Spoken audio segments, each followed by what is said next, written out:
the Flames they have one line that's absolutely cooking. They have three guys in that line, the top 20 in league scoring. Elias Lindholm, Johnny Gaudreau, Matthew Tkachuk. They're good boys. They're playing very well. The second line has been kind of shuffled around a little bit, but it is largely a combination of, I believe last game it was Blake Coleman, Michael Backlund, and Tyler Toffoli. The third line, I believe, was Dylan Dubé, Adam Ruzicka, and Andrew Mangiapane. The fourth line, Sean Monahan, Milan Lucic, and Trevor Lewis. So if you look at how things are done, Andrew Mangiapane kind of bounces between, he was in the top six, and I think you could make a case, he's being punished for turning the puck over. And I would not say the word punished, because I think that's sort of reductive, and I think it sort of glosses over what's actually happening here. I think the Flames are trying to get more than one line going, and they have probably 7 guys they think are top sixers, and then they have one extra guy. And when Toffoli was playing with Monahan and Lucic, he was the driver on that line. And now I think they want to see if they can get Andrew Mangiapane to be a driver on the line. But it sort of speaks to the Flames' bottom six problem, because the challenge for the Flames now is they have 2 lines that you can, Backlund's a metronome. He's old, reliable, old, faithful. 800 games of Backlund, and of the last 500, he's pretty much been the same player for the last 500 games. He's eminently reliable. I would not say he's a high skilled player in the sense that, he has great puck sense. He's got good awareness. He knows where to be in all 3 zones, and he just makes it look easy. And he might not, have the kind of dipsy doodling powers that Gaudreau has, or even Toffoli at times. But I think, Backlund's probably you can make a case second best two-way guy they have after Lindholm. So that's pretty good. I think that's pretty. You're pretty happy with that.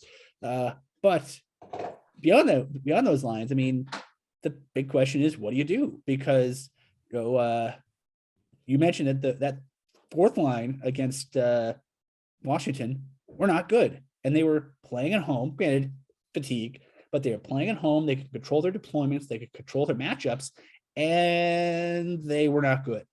The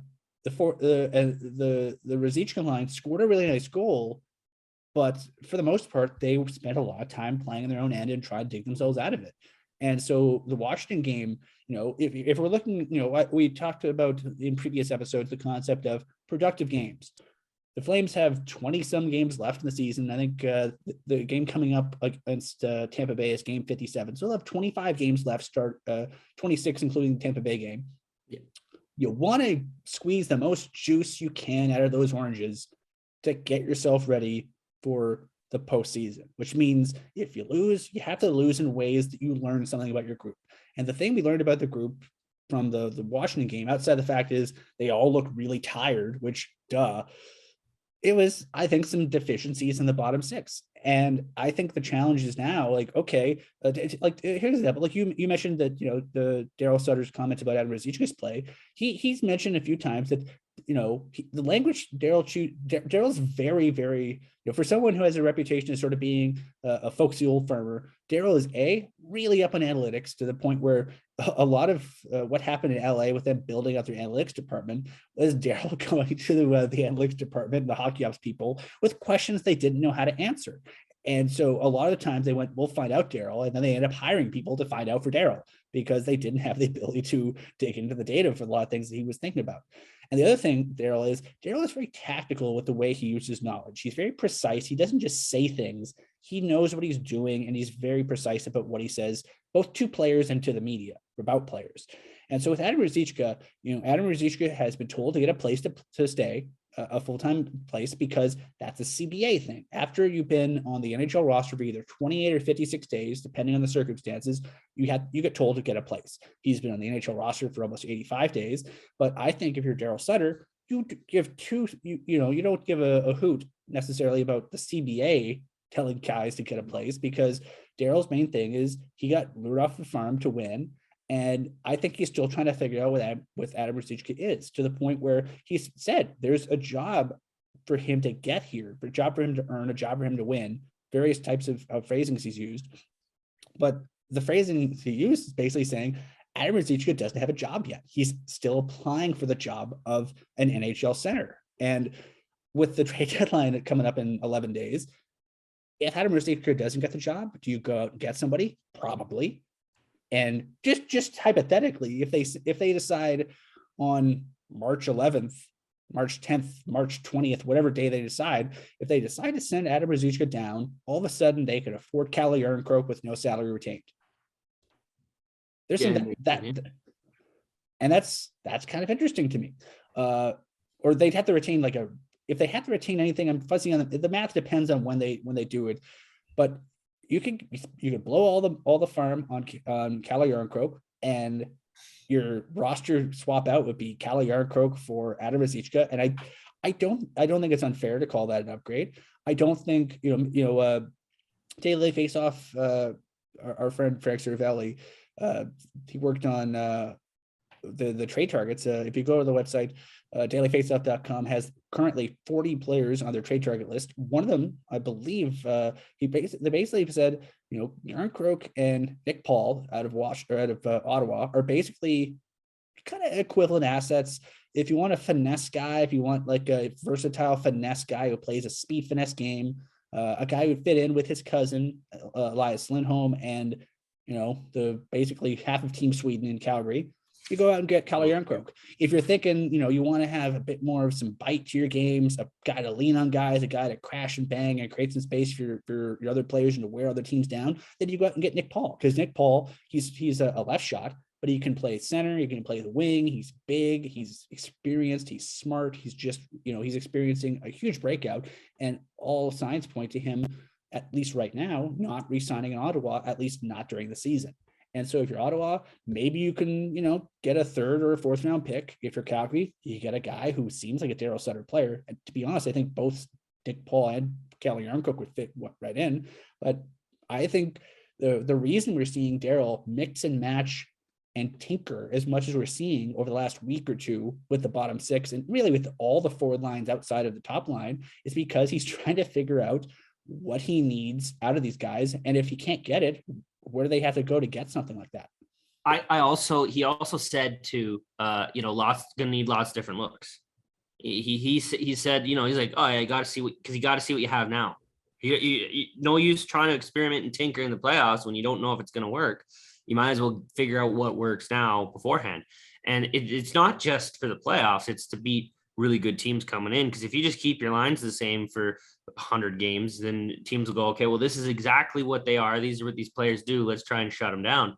They played Monday and then come in against a good team, Washington team, Tuesday, and they just switch up their lines just a little bit. And Washington's depth players go, okay, well, we didn't game plan for that, right? We didn't game plan for Toffoli being with Backlund and Coleman. So a lot of different looks also throws off the other teams for their game planning and whatnot. I wouldn't be surprised at all to see different lines other than the top line be matched up against Tampa as well. Or if they go back to the lines, say for Tampa, that they used on their 10-game win streak. I wouldn't shock me.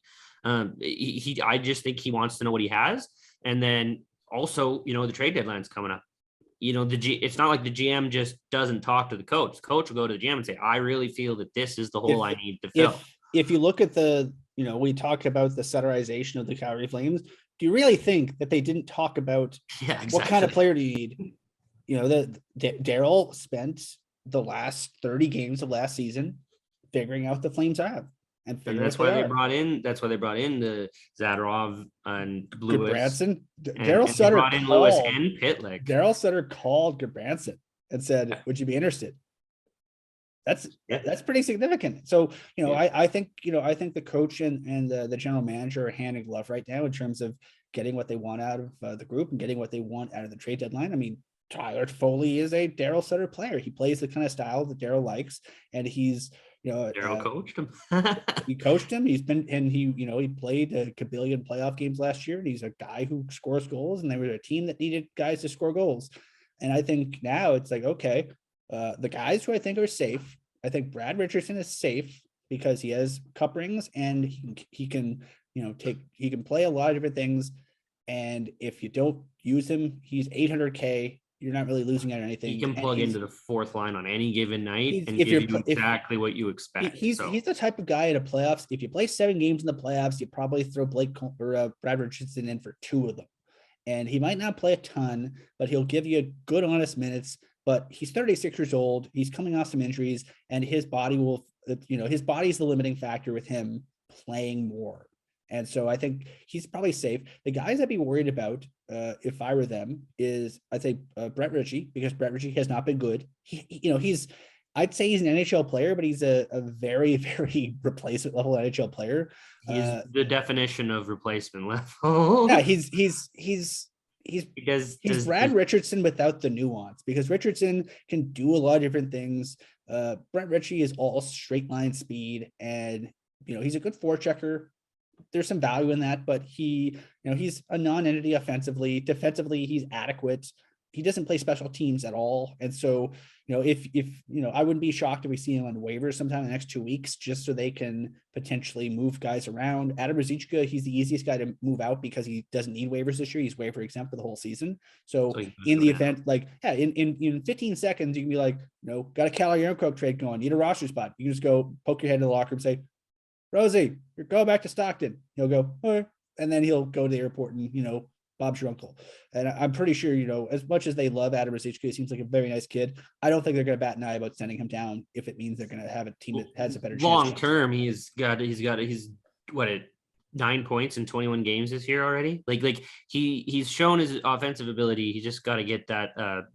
He'll be back next year. He'll be on the roster next year. We'll need some cheap contracts anyways. So we'll get into the cap minutia in future episodes. But the UFA situation, RFA situation with them is well tilled ground. At this point, they want to keep Gaudreau, they want to keep Kachuk, they want to keep Andrew Mangiapane, they want to keep Shillington. They probably want to keep Eric Branson at this point too. I have no idea how the math works. And the short answer of how the math works is move out some bodies and you find kids who can play. And if I'm Jacob Pelche, I rub my hands together going, oh yeah, 874, man, 874K deal next year. He can slot him in and he'll be just fine. Adam Ruzicka, he's going to be an RFA. I can't imagine he's on a 2-way right now. Maybe he gets a 1-way. Maybe he gets a 2-way with a better NHL. One of those 2-year deals where it's a 2-way the 1 year and then 1-way the second year. We call that contract the John Gillies. It doesn't always work out. Like it didn't work out for John Gillies, but I mean, it's not a bad way of running things.